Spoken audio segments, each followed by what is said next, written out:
Well, hello everyone. This is Frank Leone, Ryan Leone's father, and it's March what is today? The 26th, 2023. And this is yet another episode of a series that we're doing for Patreon. It's basically a Frank Fridays follow-up. I did the first session just responding to questions. We did Jeff DeRose on the second question, Preston Scott on the third session. And today's session number 4 is with Max Peretz, who Ryan is friends with for many, many, many years, very close friends, important person to our family who's over this house a lot over the years. And Max, can you go back to how you originally met Ryan and what you thought of him when you met him?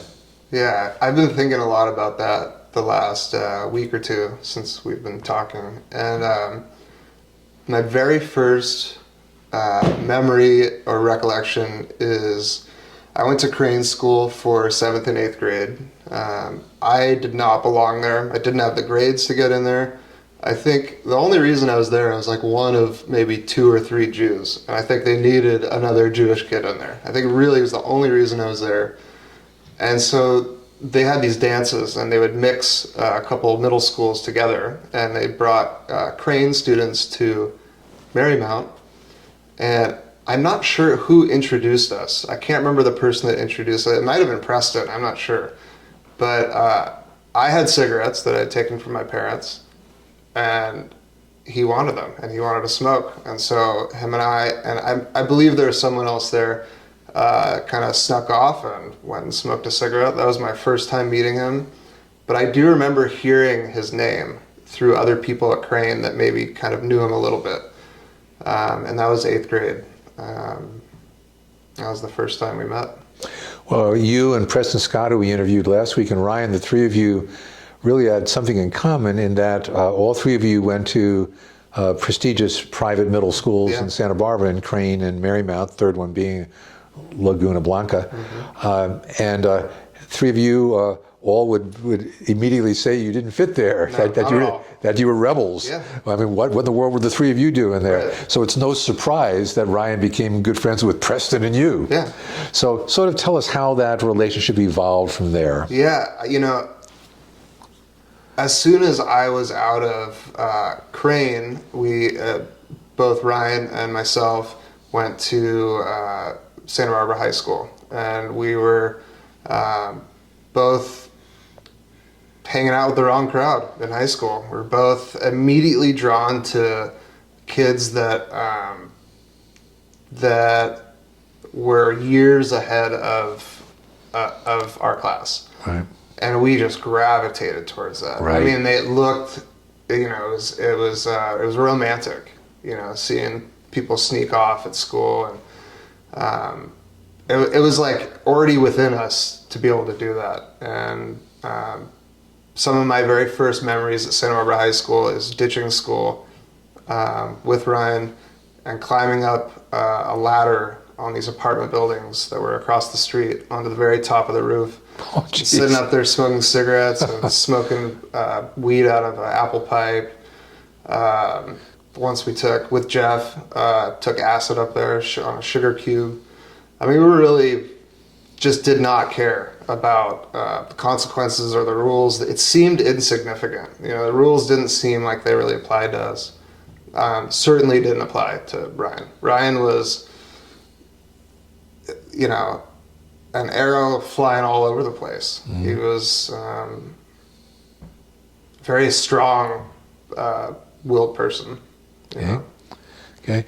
So, I think very, very pertinent to what we're talking about is that you yourself went from that point to even greater depths of addiction. Sure. That said, you've also been sober for a very long period of time. Yeah. So take us through that sequence from going from smoking cigarettes and weed on somebody's roof to the height of your addiction problems, and then what happened to get you on the road to long-term sobriety? I think both for Ryan and I, both in 10th grade, were sent away. I think I was sent away maybe 4 or 6 months prior. And I think that my mom and Diane were in contact, actually, with that process. So I was sent away. I was gone for 2.5, almost 3 years. Ryan was gone not that long, but he was gone a significant amount of time. Almost a year. Yeah. And somebody that I went to this troubled youth boarding school, which is very hard to live at, came from the place that I was at to where Ryan was and sent a letter with this girl back to me. And I got this letter from Ryan. I still have it at home. And it was like this, it just made my whole year, you know, telling me all these things that had happened when I left Santa Barbara. None of it was important. You know, it was like who fought who and who was sleeping with who and In ninth who grade. got arrested. Yeah, all this stuff, you know, it's just super silly, but it meant a lot. But, you know, I got sent away to this school. He got sent away. We had all this help, you know, therapeutic help with drugs. And when I came out, I was sober for a few months and then back on it. What precipitated the, you know, Just being back the in Santa relapse? Barbara. You know, I went from Same, the middle you know, of a small town and you hear that over and over again. and I was just like bombarded by these people I hadn't seen for 2.5 years that I didn't even know if I'd see these people again. And running into them, it just everything flooded back. You know, I was seeing drugs I hadn't seen before. You know, that's when I was introduced to heroin. Hadn't seen heroin prior to that. It was a shock coming back. And there was a handful of people that, even though we were getting high and doing just all kinds of, you know, criminal and drug-related things, there was a handful of people that were just my closest confidants, and Ryan was that guy. Mm-hmm. Ryan was, he would be the last person to judge anyone, you know. The last person to judge anyone, the last person to think ill of someone. You know, he actually didn't like confrontation, even though the last few years of his life, him and I had a lot of confrontation, but he actually didn't like fighting. He didn't like violence. He didn't like any of that stuff. But he was the guy that I confided in. But drugs were always a very important part of. So then you relapsed. Where did that go? The relapse went from smoking pot to drinking to probably taking Xanax and Valium, lots of cocaine. And that happened for many, many years until I tried heroin and tried it with a needle. Everything changes when you change your drug habit to smoking, snorting, whatever it is, to using syringes. That was my greatest downfall. Was injecting drugs. So then, what got you sober after that? Well, in 2010, I was working at a veterinary hospital as a vet tech. I took care of your dog. White Santa Hospital. That was one of the places I worked at, and the last place that I worked at, I ended up burglarizing. I stole drugs from them and money. I did it for a long time without getting caught, and then I got caught. And I was looking at 4 or 5 years in prison. Oh my gosh. It was very scary, and I was still getting loaded after getting in trouble. My family gave me an ultimatum, and I really believed them at the time. I still believe them. They said, you have an opportunity to go to a place in Santa Ynez called Recovery Ranch. Very hard program, very strict program. You have that opportunity or we're done. And they had never really approached it like that. Like, we are done. And I couldn't live with not seeing my mom again or seeing my dad again or talking to my sister. And which year was this? This was 2011, 2012. Okay. September 15th, 2012 was the last day I used drugs like that. So you're about 11 years sober now. Yeah, I do smoke pot and I do drink. It's very mildly, and it took many years to be able to control that type of thing. Not everyone can do that. I don't recommend it to people in recovery to try it.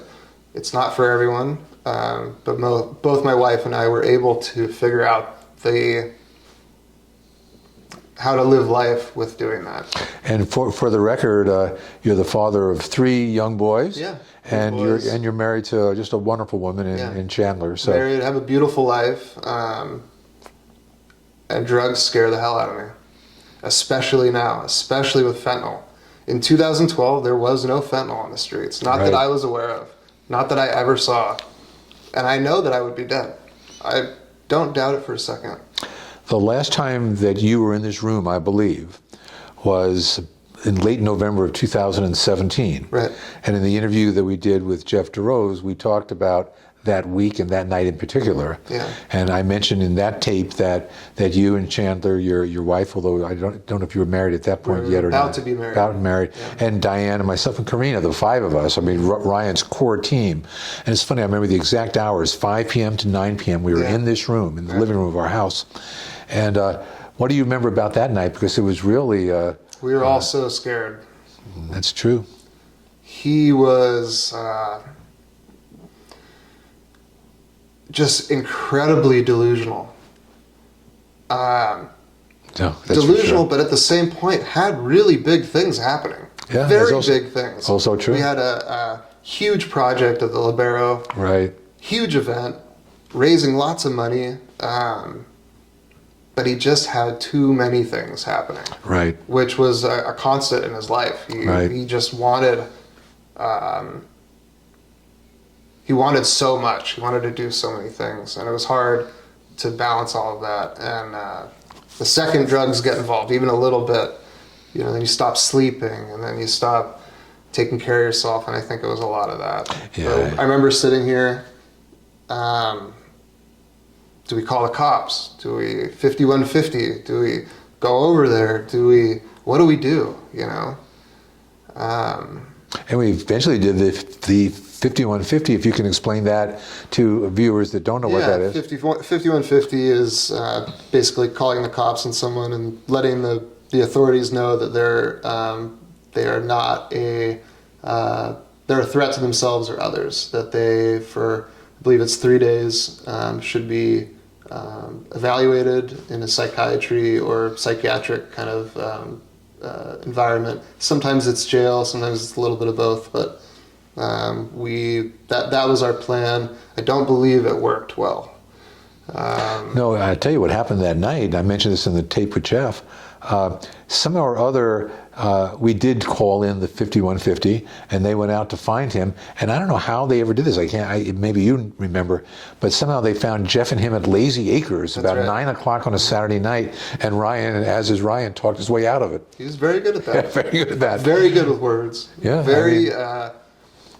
Very charismatic. So, I mean, like, I get the phone call back. We found him, but we let him go because he's okay. I say, no, he's not okay. Far from okay. He's far but he from could, okay. he could come across like that. Right. He could snap into it really quick. Right. I have a funny story about, and I wasn't with him for this, but this is a story I always told, that he got pulled over with cocaine in the back of his car. Mm-hmm. This is many, many years ago. Right. And there was cocaine and a scale.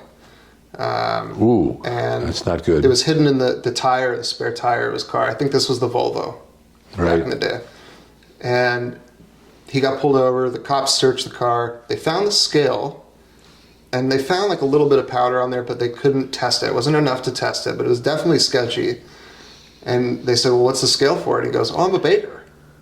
Oh, Jesus. And well, I give him an A+ for and the cop cleverness. goes, okay, if you're a baker, then what's the difference between baking and cooking? And right, just like that, he goes, well, cooking's an art, baking's a science.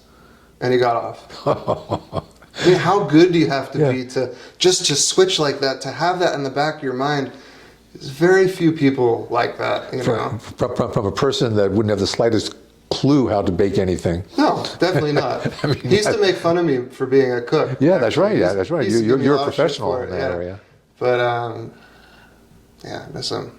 So, what do you think? And we asked last week. We asked Preston this as well. But what do you think ultimately what was the major driver in your sobriety, which has now lasted 11 years? Yeah. Obviously, my kids are a big part of it now. Have always been a big part of it. I remember the hell of what it's like to live day to day, getting loaded. I remember waking up sick. I remember not having money and having to steal from people, from loved ones, from friends, stealing from jobs, just the life, what it takes to be a drug addict is like having 3 or 4 full-time jobs. And it's miserable. And it took 20 years of using to figure that out. And I refuse to go back. AA was the biggest driver for me for many years. I had a sponsor. I sponsored other guys. I lived in sober living houses. I worked at one of the sober living houses.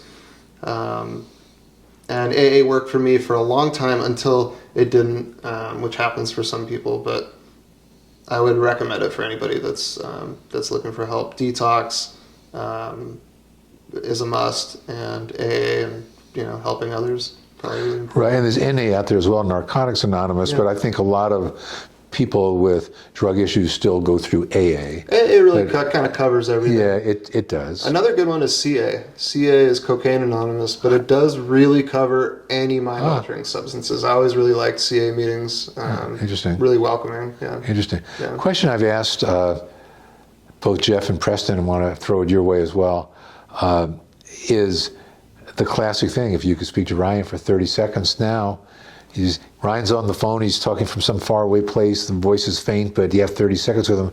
What would you say to him? I love you.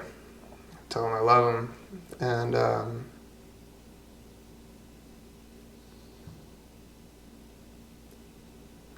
I tell him that I'm sorry, I tell him I'm sorry for losing touch.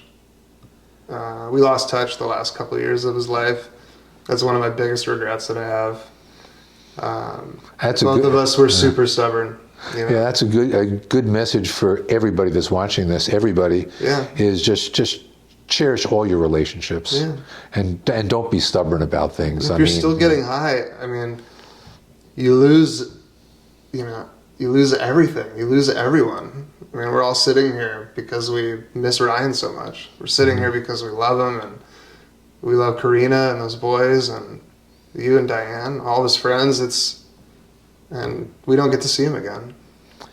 That's certainly true. How did you find out that he died? Correct. Karina called me. She called you that very day or later? I was scrolling through Facebook, and the second that I saw a Facebook post from Karina, the second I saw that, she called me through Facebook Messenger and kind of ran me through what happened. And that was, I kind of always expected this call, as I'm sure you did, but never, I just sure hoped that it would never happen. And you can't prepare for it. No. Yeah. And describe your feelings. I'm angry. Explain that. I'm angry that he doesn't get to be a dad or a husband. Angry that his kids don't get to grow up with a dad. That's so sad. Yeah, he was a great father, by the way. Right. And when I first became a dad, he was really encouraging. Not a lot of people tell dads that they're doing good jobs. It's really focused, especially when they're babies. It's focused on the mom and the baby, which it should be. But he was someone that really would encourage me and tell me, you're doing a great job. And at the time, I was a single dad, co-parenting with someone that was really challenging, and he was the guy that I went to with all that stuff. Max, I had asked Preston last week what he thought Ryan's best traits were. Love to hear what you have to say about it. He just had an enormous heart. You know, Ryan would always put the needs of others above himself. And sometimes he would scheme a little here and there, you know, in the process, but he really cared about people. The people that were in his life, he would take a bullet for. He would... Definitely. Yeah. He dropped everything many times with me.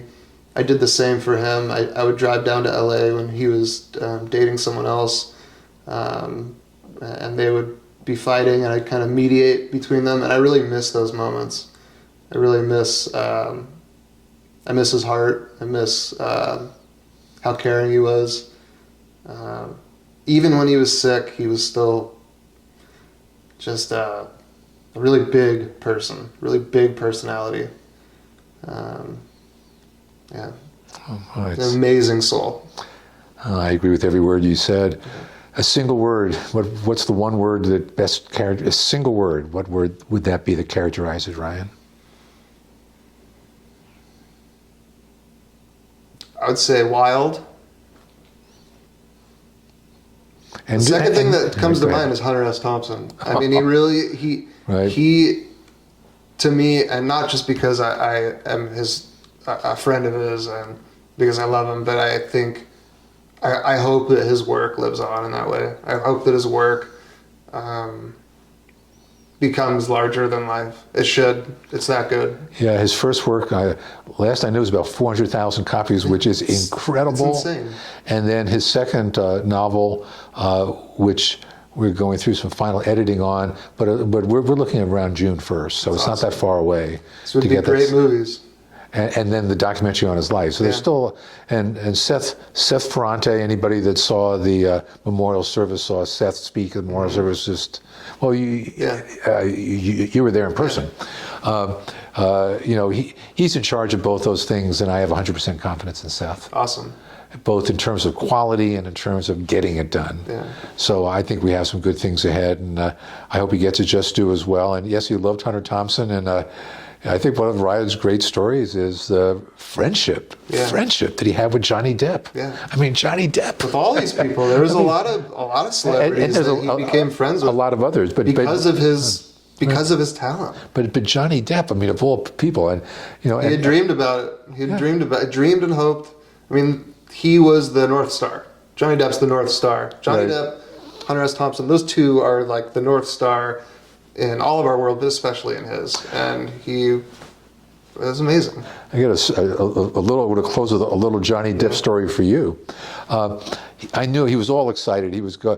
Johnny Depp has apparently massive mansions in the south of France, but also has a mansion up on the northern part of, I guess, Doheny Drive in the Hollywood Hills. Nice. And so Ryan miraculously got an invite over on a Sunday night to meet and hang out with Johnny Depp. Wow. And you know, like half of me said, Ryan, are you pulling my leg, Ryan? But Ryan did. So anyhow, I remember distinctly, that was a Sunday night. Remember Monday morning, I was sitting at the kitchen table back there eating my granola at 6:30 in the morning. And the phone rings and I look and it says Ryan. I said, oh no, getting a phone call from Ryan at 6:30 in the morning is usually not good. Is not good. So I answer and say, Ryan, are you okay? And he says, oh yeah. He says, well, why are you calling? He says, I'm just leaving now. He said, just leaving where? I'm just leaving Johnny's house now. I said, Ryan, you got there at 8 o'clock last night. It's 6:30 in the morning. That's 10 and a half hours. He said, yeah, we stayed up all night talking. Wow. And he did. I wish I could sit with him and talk about that. Oh my gosh! I hope he has that. Perhaps he shared it on one of his videos. I don't know, but and then I remember sitting on the deck where you were an hour ago, in the back there, and the phone rings, and I can hear the voice on the other end. You know, I mean, you know, Ryan, he doesn't sit still when he talks on the phone. He's roaming around like a caged panther. But I can hear Johnny Depp's voice on the other end of the phone. You know, hey dude, wait, that's Johnny Depp talking to my son in our backyard. You know, what's going on here? So. And you are right. He wasn't the only one. Ryan knew a whole bunch of people and was very. And you know what? I think a lot of that had to do with growing up in Santa Barbara. Yeah. You know, you're not starstruck here because they're everywhere. Right.